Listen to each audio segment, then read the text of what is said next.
मेरा नाम काव्या है।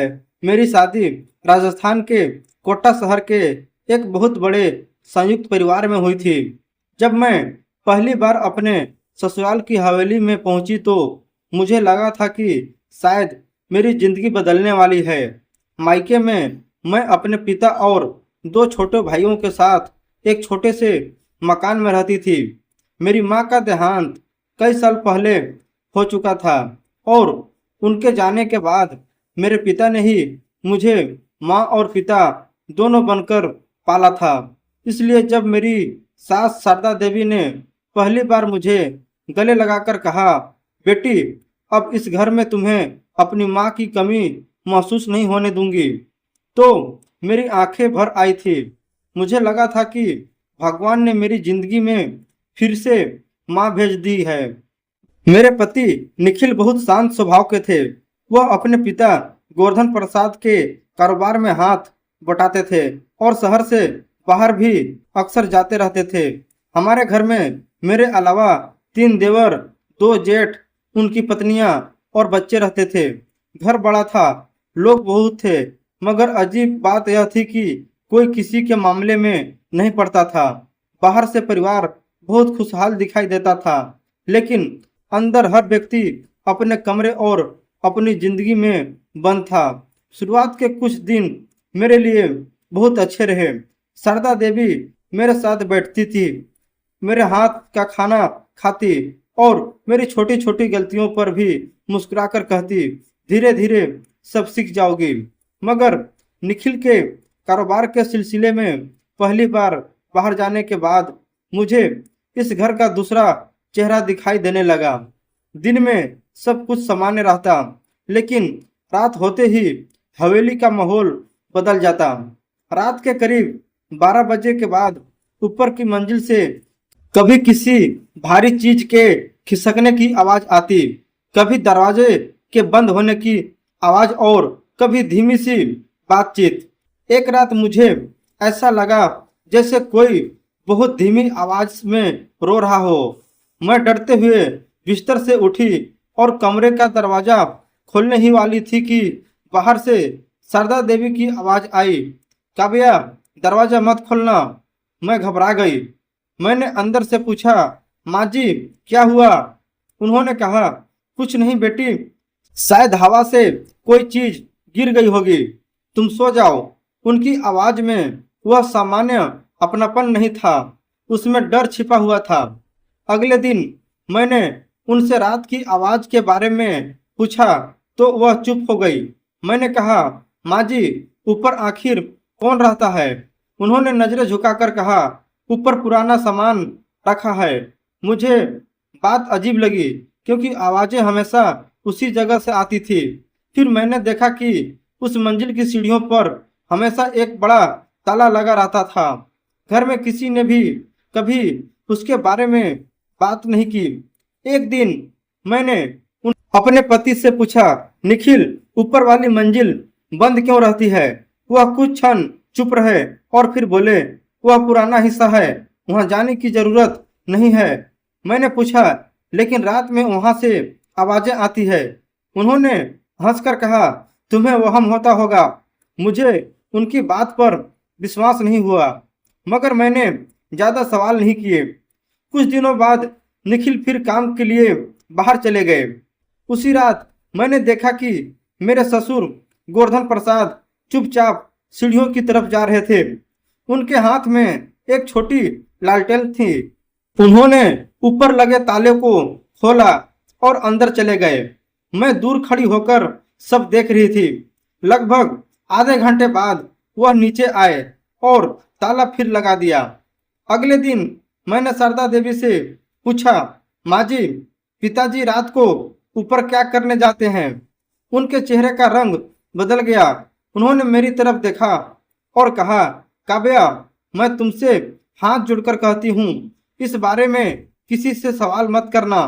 मैंने उनका हाथ पकड़कर कहा, आप डर क्यों रही हैं? उन्होंने जवाब नहीं दिया। उस दिन पहली बार मुझे लगा कि इस घर में कुछ ऐसा है जिसे मुझसे छिपाया जा रहा है। फिर एक शाम मुझे एक और अजीब बात पता चली। घर का पुराना कर्मचारी माधव काका रसोई के पीछे बने छोटे कमरे में पुराने बर्तन रख रहा था।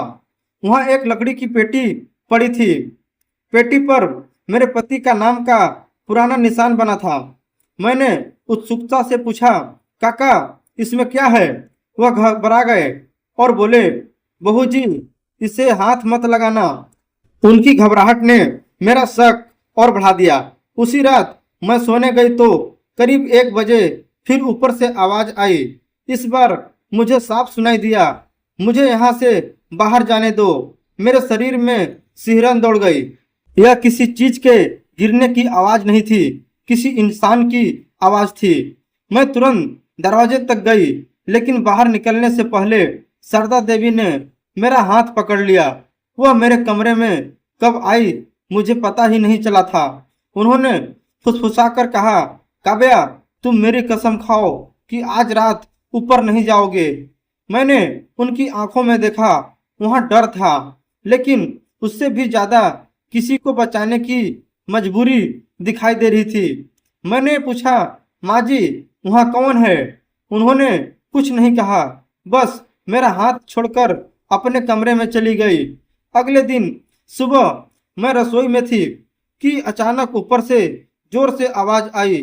पूरा घर कुछ पल के लिए शांत हो गया, लेकिन सबसे हैरानी की बात यह थी कि किसी ने ऊपर देखने की कोशिश तक नहीं की, जैसे सब जानते हो कि वहां क्या होता है। उसी शाम मुझे शारदा देवी के कमरे में एक पुरानी तस्वीर मिली। तस्वीर में मेरे पति निखिल छोटे बच्चे थे और उनके साथ एक लड़की खड़ी थी जिसकी उम्र लगभग 10 साल होगी। मैंने तस्वीर उठाकर पूछा, माँ जी यह बच्ची कौन है? शारदा देवी ने मेरे हाथ से तस्वीर छीन ली और बोली, इसे वापस रख दो। मैंने पूछा, कौन है यह? वह कुछ बोलती उससे पहले मेरे ससुर कमरे में आ गए।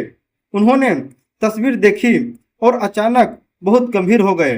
उन्होंने कहा, बहू कुछ चीजें जितनी पुरानी होती हैं उतना ही खतरनाक हो जाती हैं। मैं कुछ समझ नहीं पाई। उसी रात मैंने फैसला कर लिया कि अब चाहे जो हो मैं इस घर के बंद दरवाजे के पीछे छिपे राज को समझकर रहूंगी। मगर मुझे नहीं पता था कि जिस रहस्य को मैं अपने ससुराल की समस्या समझ रही थी उसका संबंध मेरे पति के बचपन और मेरे आने से बहुत पहले हुए एक ऐसे फैसले से था जिसने पूरे परिवार की जिंदगी बदल दी थी। अगले दिन निखिल का फोन आया। वह 2 दिन बाद लौटने वाला था।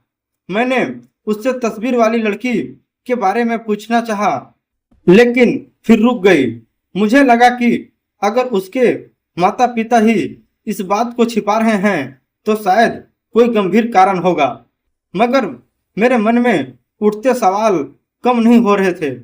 उसी दोपहर माधव काका मेरे पास आए और धीरे से बोले, बहू जी अगर आपको सच जानना है तो पुराने आंगन के पास वाला कमरा देखिए। मैंने पूछा, क्यों? उन्होंने कहा, क्योंकि वहां कुछ ऐसा है जिसे आपके ससुर ने वर्षों से किसी को नहीं दिखाया। मैं उनके पीछे गई। कमरे में पुराने बक्से और दस्तावेज रखे थे। माधव काका ने एक बक्सा खोला और उसमें एक छोटी डायरी निकाली। डायरी के पहले पन्ने पर तारीख लगभग 15 साल पुरानी थी।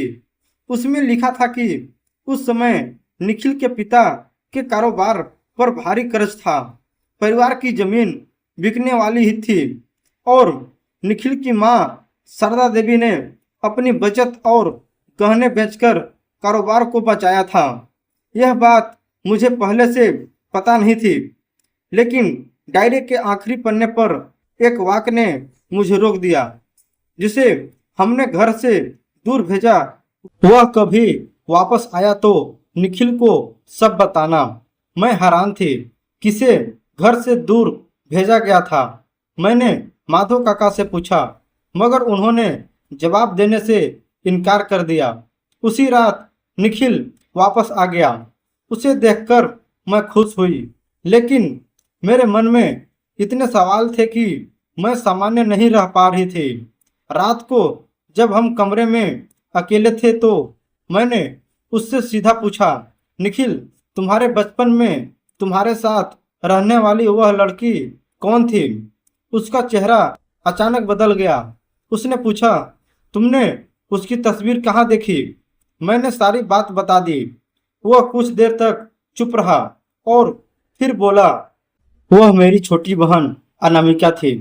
मैंने कहा, लेकिन मैंने तो कभी उसके बारे में नहीं सुना। निखिल ने गहरी सांस लेकर कहा, क्योंकि वह इस परिवार का हिस्सा होकर भी इस घर से दूर है। मैंने पूछा, कहाँ है वह? निखिल ने कहा, मुझे नहीं पता। मुझे विश्वास नहीं हुआ। मैंने पूछा, तुम्हें अपनी बहन के बारे में कुछ नहीं पता? उसने कहा, पिता ने कहा था कि वह विदेश चली गई थी और फिर हमारा संपर्क टूट गया, लेकिन उसकी आंखों से लग रहा था कि वह खुद इस कहानी पर विश्वास नहीं करता। अगले दिन सुबह मैंने शारदा देवी को रोते हुए देखा। मैंने उनके पास बैठकर पूछा, माँ जी, अनामिका के साथ क्या हुआ था? उन्होंने मेरी तरफ देखा और पहली बार उनकी आंखों में डर नहीं बल्कि थकान थी। उन्होंने कहा, बेटी, मेरी बेटी कहीं विदेश नहीं गई थी, मैं सन्न रह गई। उन्होंने बताया कि 15 साल पहले अनामिका को पढ़ाई के लिए जयपुर भेजा गया था। वहां उसे कुछ ऐसे दस्तावेज मिले थे जिनसे साबित होता था कि परिवार के कारोबार में गलत हिसाब हो रहा था। अनामिका ने अपने पिता से सवाल किए, परिवार में विवाद हुआ और गोवर्धन प्रसाद ने उसे कुछ समय के लिए घर से दूर भेज दिया। शारदा देवी उसे वापस लाना चाहती थी, मगर परिवार के बड़े फैसले के सामने उनकी आवाज दब गई। बाद में अनामिका ने अपने एक मित्र के साथ मिलकर पढ़ाई पूरी की और दूसरे शहर में रहने लगी, लेकिन घर वालों ने निखिल से कहा कि वह विदेश चली गई है ताकि परिवार में कोई सवाल न उठे। मैंने पूछा, फिर रात को ऊपर से आवाज किसकी आती है? शारदा देवी चुप हो गई। उसी समय बाहर से किसी चीज के गिरने की आवाज आई। मैं और वह दोनों बाहर निकले। ऊपर की मंजिल का ताला खुला हुआ था। मेरे ससुर वहां खड़े थे। उन्होंने मुझे देखते ही कहा, बहू, अब तुम्हें सच जानना ही है। उन्होंने हमें ऊपर बुलाया। कमरे में कोई कैद व्यक्ति नहीं था। वहां पुराने कागज, कंप्यूटर और कई फाइलें रखी थी। एक कोने में एक छोटी मेज पर रिकॉर्डिंग मशीन लगी थी। मेरे ससुर ने कहा, रात को जो आवाज तुम सुनती थी वह किसी कैद इंसान की नहीं थी, वह पुरानी रिकॉर्डिंग थी। मैं हैरान रह गई। उन्होंने बताया कि अनामिका ने वर्षों पहले कारोबार के गलत हिसाब से जुड़े कई रिकॉर्डिंग यहाँ छोड़े थे। वह कुछ समय पहले गुप्त रूप से घर आई थी और उसने उन्हें डिजिटल रिकॉर्ड में बदल दिया था। रात को जब वह चली गई तब उसके रिकॉर्डिंग की सुरक्षा के लिए मशीन चलती रहती थी। मगर सवाल अभी भी बाकी था कि ससुर ने इतने वर्षों तक यह सब क्यों छिपाया। उन्होंने कहा, क्योंकि मैं चाहता था कि एक दिन मेरे बच्चों को सच पता चले, लेकिन मुझे डर था कि अगर पुराने कारोबारी विवाद की बात बाहर आई तो परिवार बिखर जाएगा। मैंने पूछा, तो आपने अपनी पत्नी और बेटे से भी सच क्यों छिपाया? उन्होंने कहा, क्योंकि मैंने गलत फैसला लिया था। मैंने अपने कारोबार को परिवार से बड़ा समझ लिया था। तभी नीचे से आवाज आई। निखिल वहां आ चुका था। उसने अपने पिता की सारी बातें सुन ली थी। वह भावुक होकर बोला, पिताजी, आपने मुझे हमेशा कहा कि परिवार को बचाने के लिए कभी कभी सच छिपाना पड़ता है, लेकिन आपने मुझे यह नहीं बताया कि सच छिपाते छिपाते परिवार एक दूसरे से दूर हो जाता है। उसी समय मेरे ससुर ने एक फाइल मेरी तरफ बढ़ाई। उसमें एक कंपनी के पुराने खातों की कॉपियां थी। मैंने उन्हें ध्यान से देखा तो पता चला कि वर्तमान कारोबार में भी वही पुरानी गलती दोहराई जा रही थी। किसी ने कंपनी के खाते से रकम को अलग अलग छोटे भुगतान में बांटकर निकालना शुरू किया था। मुझे तुरंत समझ आया कि पुराना रहस्य केवल अतीत की बात नहीं है। कोई आज भी उसी तरीके से परिवार के कारोबार को नुकसान पहुंचा रहा था। मैंने कहा, अगर हम अभी यह पता नहीं लगाएंगे कि यह कौन कर रहा है तो अनामिका की पुरानी मेहनत भी बेकार हो जाएगी। हमने सभी रिकॉर्ड्स मिलाने शुरू किए। रकम छोटे छोटे हिस्सों में एक ही सप्लायर के खाते में जा रही थी। वह सप्लायर परिवार के एक पुराने परिचित के नाम पर था, लेकिन दस्तावेजों पर हस्ताक्षर किसी और के थे। इससे पता चला कि घर के अंदर का कोई व्यक्ति उस व्यक्ति की पहचान का इस्तेमाल कर रहा था। हम अभी यह समझ ही रहे थे कि नीचे से शारदा देवी की आवाज आई। वह कह रही थी, गोवर्धन जी, अब यह बात बच्चों से मत छिपाइए। मैंने नीचे जाकर देखा तो शारदा देवी के हाथ में वही पुरानी तस्वीर थी। उन्होंने कहा, अनामिका वापस आने वाली है। यह सुनते ही कमरे में सन्नाटा छा गया। निखिल ने अपनी माँ की तरफ देखा और पूछा, आपको पता था? उन्होंने सिर हिलाया। हाँ, वह कई महीनों से हमसे संपर्क में है। वह घर इसलिए नहीं आई क्योंकि उसे डर था कि पुराने लोग उसे फिर से चुप करा देंगे। तभी दरवाजे पर दस्तक हुई। एक महिला अंदर आई। उसके हाथ में वही पुरानी डायरी थी। मैंने तस्वीर में उसे तुरंत पहचान लिया। वह अनामिका थी, लेकिन उसके पास ऐसा प्रमाण था जो केवल पुराने कारोबार का सच नहीं खोलने वाला था, बल्कि यह भी साबित करने वाला था कि वर्तमान में परिवार के साथ धोखा कौन कर रहा था। अनामिका ने कमरे में आते ही सबसे पहले अपनी माँ को गले लगाया। शारदा देवी की आंखों से आंसू बह निकले। इतने वर्षों की दूरी एक पल में खत्म हो गई। निखिल अपनी बहन को देखकर कुछ बोल ही नहीं पाया। फिर उसने कहा, तुमने हमें कभी बताया क्यों नहीं कि तुम वापस आ गई हो? अनामिका ने शांत शांत आवाज में कहा, क्योंकि मुझे डर था कि अगर मैं बिना सबूत के आई तो फिर वही होगा जो 15 साल पहले हुआ था। इसलिए मैंने पहले सच्चाई के सारे प्रमाण जुटाए। उसने एक फाइल मेज पर रखी। उसमें पुराने कारोबार के दस्तावेज, बैंक रिकॉर्ड और वर्तमान खातों की प्रतियां थी। उसने बताया कि वर्षों पहले जिस व्यक्ति ने परिवार के कारोबार में गलत लेन देन किया था, उसने अपना तरीका नहीं बदला था। वह अब एक पुराने कर्मचारी के माध्यम से कंपनी के पैसे छोटे छोटे भुगतान के रूप में निकाल रहा था। मगर इस बार उसके पास एक गलती हो गई थी। उसने पुराने दस्तावेज में इस्तेमाल किए गए एक ही कोड का इस्तेमाल नए भुगतान में कर दिया था। यही वह सुराग था जिससे पूरी सच्चाई सामने आ गई। मेरे ससुर ने वह रिकॉर्ड देखा और कुछ देर तक कुर्सी पर बैठे रहे।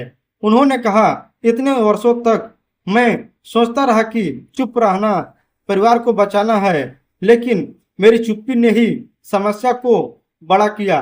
जांच शुरू हुई और कुछ ही समय में सच सामने आ गया।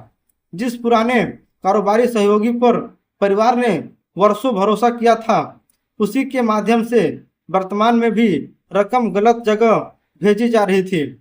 कानूनी प्रक्रिया के तहत आवश्यक कदम उठाए गए और परिवार का कारोबार बड़े नुकसान से बच गया। लेकिन मेरे लिए इस कहानी का सबसे भावुक हिस्सा तब आया जब गोवर्धन प्रसाद ने अपनी पत्नी के सामने सिर झुका दिया। उन्होंने कहा, शारदा, मैंने तुम्हें भी वर्षों तक सच से दूर रखा। तुम्हें लगा कि मैं अनामिका से नाराज था, जबकि असल में मैं अपनी गलती से भाग रहा था। शारदा देवी ने कुछ क्षण उन्हें देखा और बोली, गलती हर इंसान से होती है, लेकिन परिवार को बचाने का पहला रास्ता सच बोलना है। फिर उन्होंने मेरी तरफ देखा और मेरा हाथ पकड़ लिया। काव्या, तुम इस घर में आई और तुम्हारे सवालों ने वह दरवाजा खोल दिया जिसे हम वर्षों से बंद समझ रहे थे। मैंने कहा, माँ जी, मैंने तो सिर्फ वही पूछा था जो मुझे गलत लगा। निखिल मुस्कुराया और बोला, और यही तुम्हारी सबसे बड़ी खूबी है। तुमने किसी पर आरोप नहीं लगाया, तुमने पहले सच ढूंढा। अनामिका ने भी मेरी तरफ से देखकर कहा, अगर तुम डरकर पीछे हट जाती तो शायद मैं भी इतनी जल्दी घर वापस आने की हिम्मत नहीं करती। उस दिन मुझे पहली बार समझ आया कि किसी परिवार में सबसे खतरनाक चीज कोई बंद कमरा नहीं होता। सबसे खतरनाक चीज वह चुप्पी होती है जिसमें लोग अपने डर को सच से बड़ा बना लेते हैं। कुछ महीनों बाद हवेली का माहौल पूरी तरह बदल गया। ऊपर वाली मंजिल का ताला खोल दिया गया। वहां वर्षों से बंद पड़े कमरे को परिवार ने एक छोटे अध्ययन केंद्र में बदल दिया। निखिल और अनामिका ने मिलकर कारोबार के खातों को पूरी तरह व्यवस्थित किया। अब हर बड़े आर्थिक फैसले की जानकारी परिवार के सभी जिम्मेदार सदस्य को दी जाती थी। गोवर्धन प्रसाद पहले की तरह कठोर नहीं रहे। उन्होंने अपने परिवार से कहा, जिस घर में सवाल पूछने की आजादी नहीं होती वहां धीरे धीरे विश्वास खत्म हो जाता है। शारदा देवी के चेहरे पर भी अब पुरानी चिंता नहीं थी। एक शाम वह मेरे पास बैठी और बोली, काव्या, तुम्हें पता है, जब तुम पहली बार इस घर में आई थी तो मुझे डर था कि कहीं यह घर तुम्हें भी हमसे दूर न कर दे। मैंने मुस्कुराकर कहा, माँ जी, आपने मुझे कभी दूर होने ही नहीं दिया। उन्होंने मेरे सिर पर हाथ रखा और कहा, तुमने भी मुझे अकेला नहीं छोड़ा। उस दिन मेरी आंखों में आंसू आ गए। मुझे लगा जैसे मेरी माँ सच में मेरे सामने बैठी हो। निखिल का काम अब भी शहर से बाहर रहता था, मगर वह जब भी जाता घर में पहले जैसा डर नहीं रहता था। अब किसी दरवाजे के पीछे कोई रहस्य नहीं छिपाया जाता था। रात में अगर कोई आवाज आती तो लोग डरने के बजाय देखते कि आखिर आवाज किस चीज की है। वह हवेली जो कभी खामोशी से भरी रहती थी अब बातचीत से भरने लगी थी। परिवार में मतभेद आज भी होते थे, लेकिन कोई उन्हें छिपाकर नहीं रखता था। कुछ समय बाद अनामिका ने मुझे एक पुरानी चिट्ठी दी। वह उसकी माँ के नाम लिखी गई थी और वर्षों पहले भेजी नहीं जा सकती थी। उसमें लिखा था, माँ, अगर कभी मैं घर लौटूं तो मुझे उस घर में मत रखना जहाँ मेरी आवाज़ सुनने वाला कोई न हो। मुझे ऐसा परिवार चाहिए जहाँ सच बोलने से कोई डरता न हो। मैंने वह चिट्ठी पढ़कर अनामिका को गले लगा लिया। मुझे लगा जैसे उसकी वर्षों की दूरी आज खत्म हुई थी। मैंने अपनी जिंदगी से एक बात सीखी, कभी कभी जिस रहस्य से हम डरते हैं उससे पीछे कोई भयानक सच नहीं बल्कि वर्षों की गलतफहमी, डर और छिपी हुई पीड़ा होती है। लेकिन जब कोई एक इंसान साहस करके सवाल पूछता है तो बंद दरवाजे खुलने लगते हैं। मेरे लिए वह इंसान बनना आसान नहीं था। मैं नई बहू थी। घर के बड़े लोगों के सामने सवाल पूछना मेरे लिए भी डर की बात थी, मगर मेरी सास ने मुझे जो अपनापन दिया था उसने मुझे उसके लिए खड़े होने की ताकत दी। और शायद यही परिवार की असली खूबसूरती है, जहां रिश्ते सिर्फ नाम से नहीं बल्कि मुश्किल समय में एक दूसरे के साथ खड़ा होने से मजबूत होते हैं। आज कई साल गुजर चुके हैं। जब भी मैं उस पुरानी सीढ़ियों से ऊपर जाती हूँ तो मुझे वह रात याद आती है जब मैंने पहली बार बंद कमरे से आवाज सुनी थी। उस समय मुझे लगा था कि उस कमरे के पीछे कोई डरावना रहस्य है, लेकिन अब उसी कमरे में बच्चों की किताबें रखी हैं, परिवार के पुराने दस्तावेज व्यवस्थित हैं और खिड़की से आती धूप पूरे कमरे को रोशनी कर देती है। मैं अक्सर वहां खड़ी होकर सोचती हूँ कि अगर उस रात मैंने डर कर आंखें बंद कर ली होती तो शायद हमारा परिवार आज भी उसी खामोशी में जी रहा होता। मुझे यह भी समझ आया कि हर घर में कुछ पुराने दर्द होते हैं, लेकिन उन्हें हमेशा छिपाकर रखने से वे खत्म नहीं होते। कभी कभी उन्हें स्वीकार करना ही उपचारात्मक की शुरुआत होती है। मेरी सास ने मुझे माँ का प्यार दिया, मेरी ननद ने मुझे बहन का रिश्ता दिया, मेरे पति ने मेरा विश्वास समझा और मेरे ससुर ने देर से सही लेकिन अपनी गलती स्वीकार करना सीखा। और शायद यही इस कहानी का सबसे बड़ा बदलाव था। एक बंद दरवाजा खुला तो सिर्फ एक कमरा नहीं खुला, बल्कि पूरे परिवार के दिल खुल गए। किसी इंसान की असली ताकत उसकी आवाज ऊंची करने में नहीं, बल्कि सही समय पर सच के लिए खड़े होने में होती है। रिश्ते डर और चुप्पी से नहीं, बल्कि विश्वास, सम्मान और सच्चाई से मजबूत होते हैं। अगर इस कहानी ने आपके दिल को छुआ हो तो वीडियो को लाइक करें, अपने दोस्तों और परिवार के साथ शेयर करें और ऐसी ही दिल छू लेने वाली कहानियों के लिए हमारे चैनल समी कहानियाँ को सब्सक्राइब जरूर करें। धन्यवाद।